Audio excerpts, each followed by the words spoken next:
donc j'ai un petit peu d'émotion, surtout que là on est un petit peu à l'aube d'une grande aventure qui est en train de nous arriver avec ce projet Ville sans limite. Et c'est assez intéressant parce que c'est avant tout une aventure humaine. Et on a autant de murs qui se dressent devant nous que de gens qui nous aident à franchir ces murs. Donc c'est extrêmement intéressant.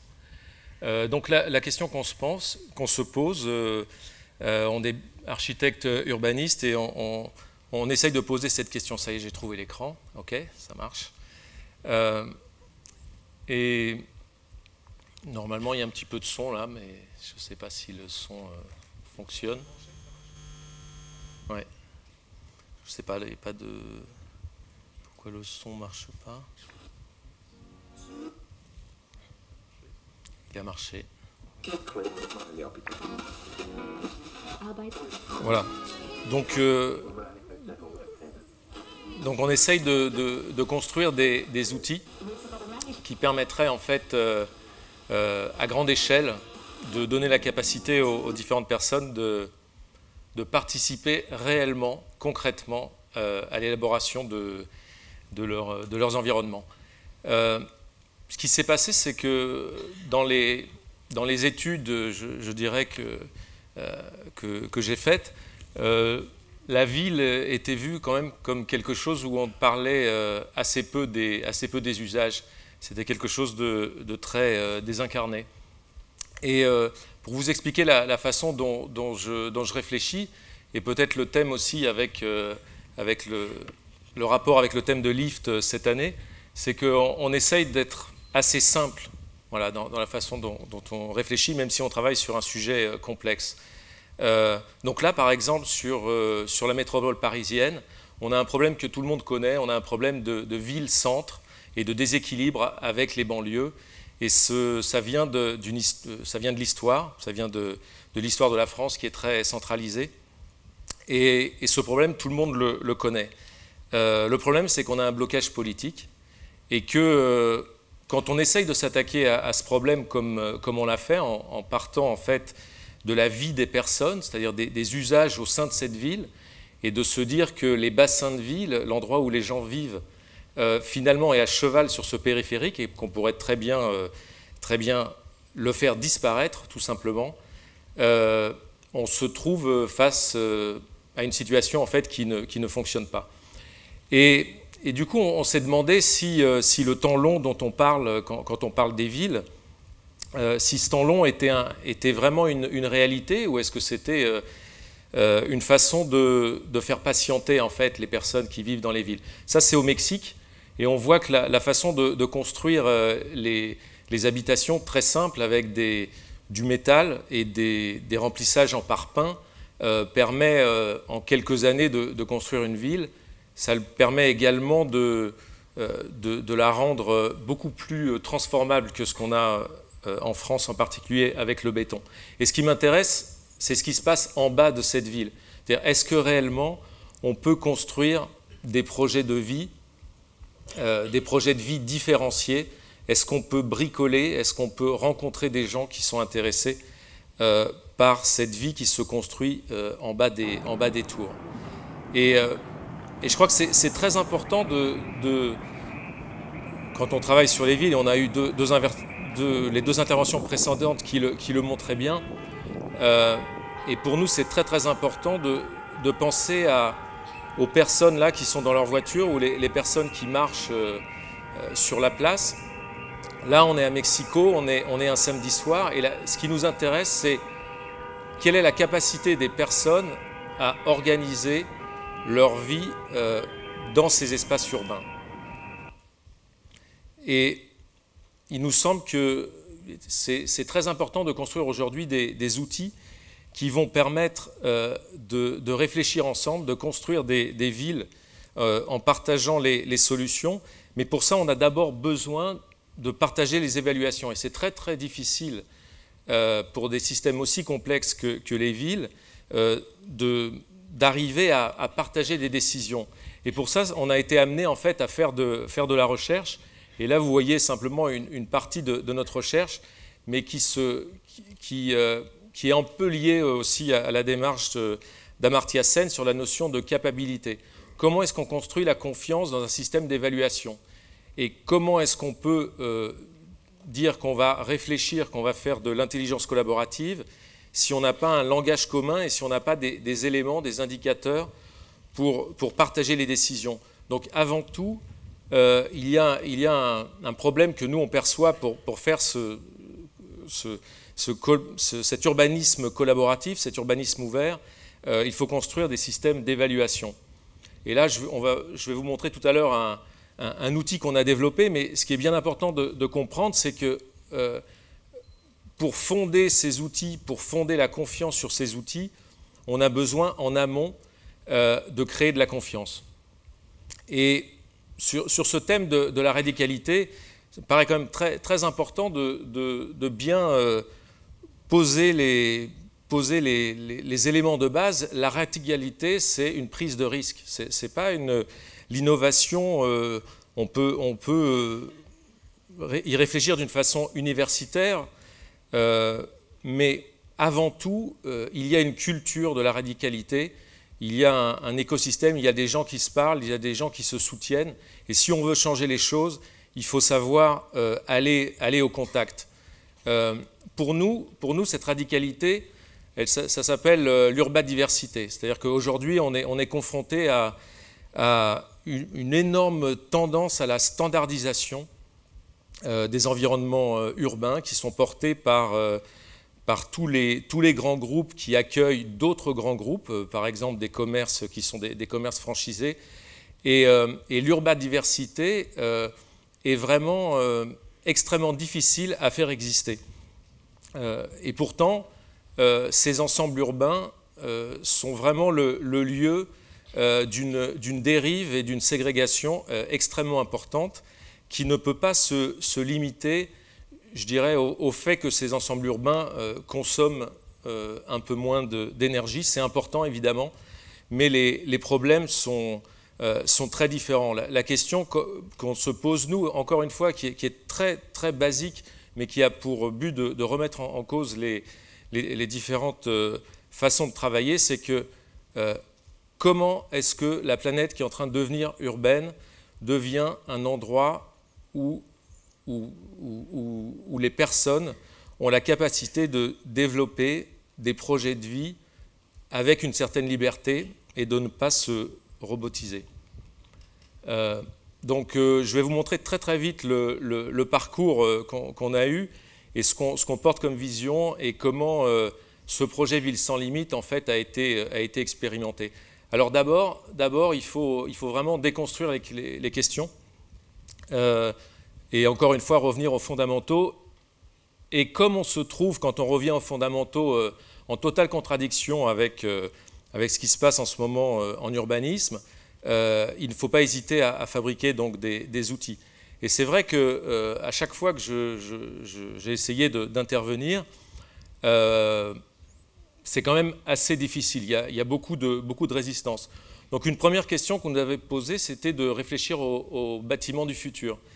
Et en fait, on a simplement répondu en se disant que ce qui dessinerait les bâtiments du futur, en l'occurrence c'était les bâtiments de l'an 2000, ça serait en fait les outils technologiques qui seraient les outils en fait de nos environnements de travail.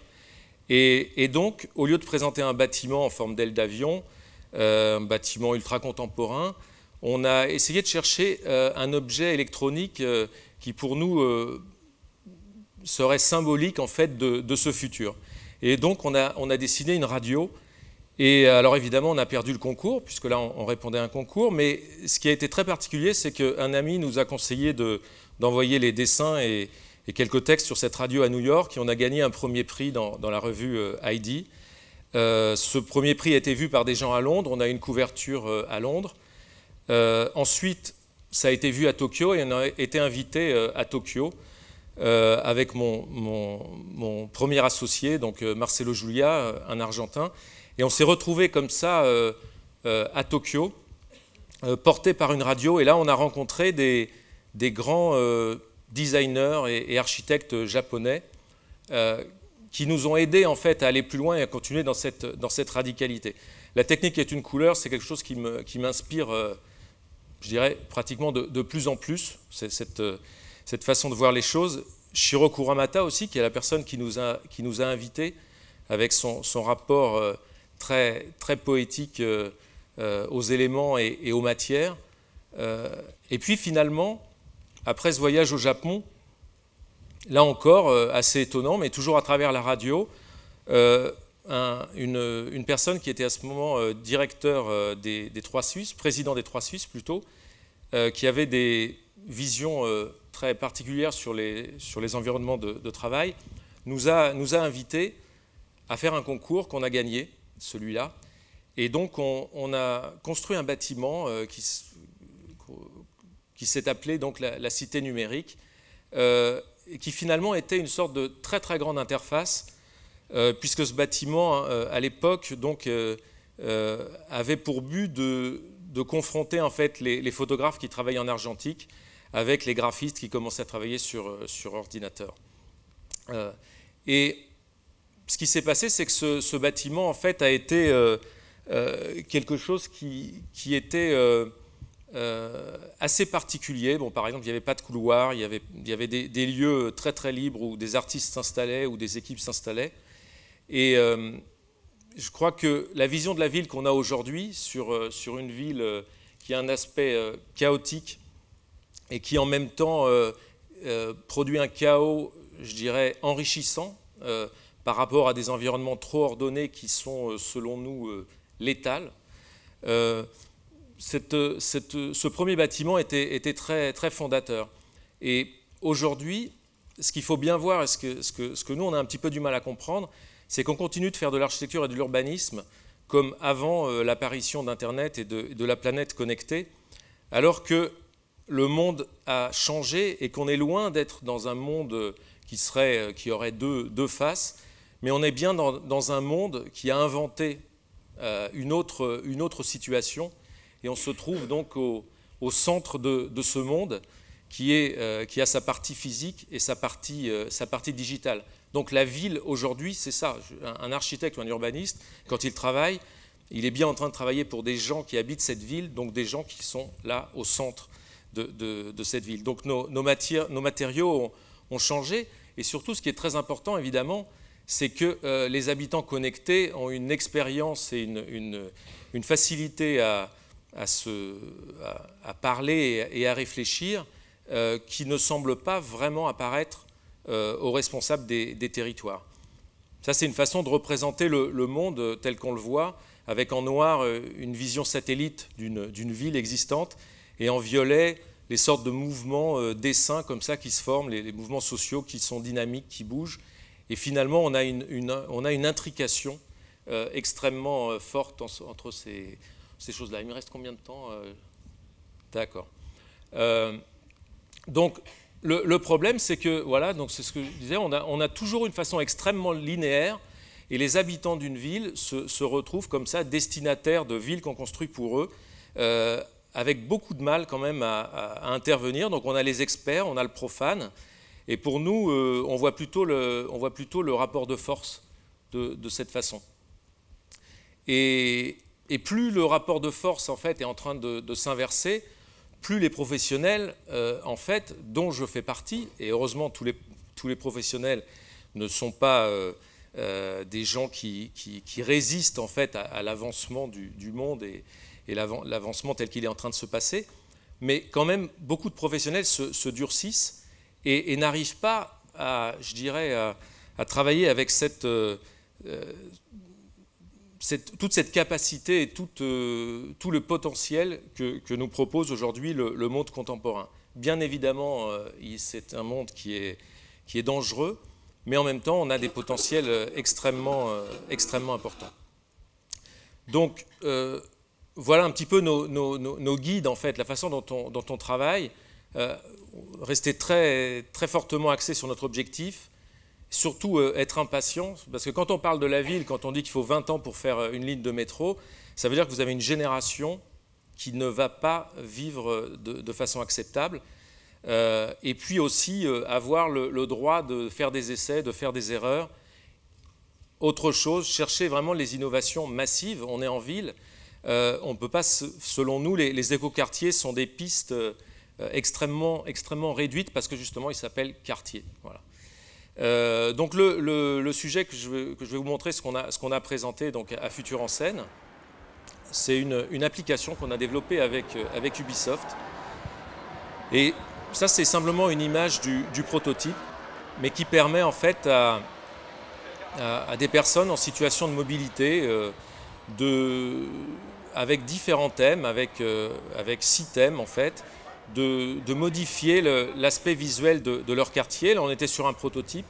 Aujourd'hui, je le coupe pour aller un petit peu plus vite. Aujourd'hui, c'est fait de façon hyper réaliste. Et ce qui était important pour nous, c'est d'utiliser la technologie dans la rue, avec le bruit, avec le son, et de voir que des modifications de l'environnement, les voir d'une façon extrêmement concrète, et pas de façon abstraite, et pas de façon théorique. Donc beaucoup de gens ont utilisé ce prototype qui est toujours en ligne d'ailleurs. Donc à la fois dans les rues, on l'avait implémenté sur 3 endroits à Paris. Et ce qu'il faut bien voir, c'est que par rapport à 3 projets qui normalement sont prédéterminés, comme ça se passe très souvent, là on avait une capacité à avoir 15 625 solutions, simplement par des combinatoires. Et aujourd'hui, on en est à beaucoup plus. Donc ça s'appelle Ville sans limite. On a vraiment un potentiel infini de solutions. Mais si on s'arrêtait là, ça serait uniquement du bruit. L'intérêt du projet, du prototype, c'est que derrière, on récolte les données et que ces données, en fait, quand on choisit une image, on a des données qui reviennent et qui sont accessibles en temps réel aux utilisateurs et qui leur permettent, en fait, de comprendre, en fait, quel est l'esprit des gens qui ont partagé cette expérience au sein de leur quartier. Quel est l'esprit de ces personnes? Et l'idée n'étant pas de choisir, bien évidemment, une image qui serait majoritaire, mais simplement de comprendre en fait quelles sont les grandes options, quels sont les éléments qui se dégagent. Est-ce que quand on était en totale liberté, est-ce que finalement on se trouve dans le groupe majoritaire ou est-ce qu'on se trouve complètement ailleurs, et pouvoir engager des discussions. Donc beaucoup de personnes nous ont donné des retours extrêmement intéressants. Et aujourd'hui, c'est vrai qu'on travaille avec Ubisoft, donc il y a une expérience des interactions extrêmement intéressante. Et aujourd'hui, ce qu'on souhaite, c'est en fait ouvrir ce système et le rendre accessible vraiment, je dirais, dans le monde entier. On a déjà des contacts avec le Maroc, avec le Canada, avec différents endroits, évidemment en France. Mais au-delà de ça, je crois que la radicalité, elle doit aussi utiliser les armes du monde, évidemment, dans lequel on vit. Et il faut inventer de nouveaux business models. Là, on voit des petits systèmes d'information. Et en fait, sur ce système, ce qui s'est passé, c'est qu'on a eu un très grand retour d'artistes, d'autres architectes, de paysagistes, qui nous ont donné, je dirais, des morceaux de leurs œuvres. Et finalement, on comprend bien que ce système devient lui-même un endroit d'exposition de créateurs qui n'auraient pas forcément les capacités de rentrer en contact directement, sans filtre, avec le public. Et pour finir, un petit peu ce qu'on a en tête pour le futur de ce projet. Voilà, donc ça va durer 2-3 minutes et puis voilà. Est-ce que ça parle ou c'est juste de la musique? Ouais, on peut. C'est juste. On met la vidéo alors juste par-dessus. On est un petit peu en retard, donc je vais. Et on a le temps que pour une seule question. Moi, c'est assez intéressant, les 2 speeches qu'on a eu avant, les gens qui parlent comme ça de l'invasion de la technologie, et puis vous qui êtes architecte, donc qui construisez pour cette nouvelle donne numérique. Et en vous écoutant, je me demandais, mais est-ce que finalement la technologie ne rend pas irrelevant l'endroit où on est? C'est-à-dire que on avait Yasmine Abbas, par exemple, à Lift, qui avait parlé des digital nomades, donc les gens qui passent leur temps à se déplacer avec leur laptop. Finalement, quasiment, quel que soit l'endroit où ils sont, ça n'a plus vraiment d'importance. Donc, Qu'est-ce que vous pensez de ça? Est-ce que vous pensez que la technologie va faire que l'endroit où on est n'a plus d'importance finalement? En fait, je pense que ce qui est vraiment important, c'est de donner la capacité aux personnes d'utiliser ces technologies pour travailler sur un artisanat du troisième millénaire, enfin vraiment de travailler autrement. Donc en ce sens, la capacité de la ville à donner des espaces où on peut travailler, rencontrer des gens, et que ces espaces soient bien placés, hein, donc au premier rang, qu'il y ait vraiment des alternatives, pour moi c'est extrêmement important. Maintenant c'est vrai que la forme urbaine, je vois ça comme une sorte de continuum fractal, avec des vides, des pleins, de l'ancien, et que justement c'est cette fractalité pauvre, ce qui est l'uniformité, là qui est dramatique, à la fois quand on est à l'endroit où il y a tout ou à l'endroit où il n'y a rien. Donc c'est vraiment de réfléchir des continuums beaucoup plus complexes, laissant la mémoire, laissant la capacité d'inventer le futur, et tout ça à toutes les échelles, pouvant être saisi par des gens qui ont fait des grandes études, des gens qui n'ont pas fait d'études, etc. Je vois ça comme ça. Mais plus on est dans le virtuel, moins on a besoin d'un environnement réel élaboré, finalement? Non, au contraire, il n'y a pas de réel, il n'y a pas de virtuel, il y a le monde actuel, et voilà, et aujourd'hui le micro, toutes les choses qu'on a ici. Je pense que non, il faut arrêter de réfléchir en séparation. D'opposer les uns les autres. Ok, merci beaucoup. Alain Renck.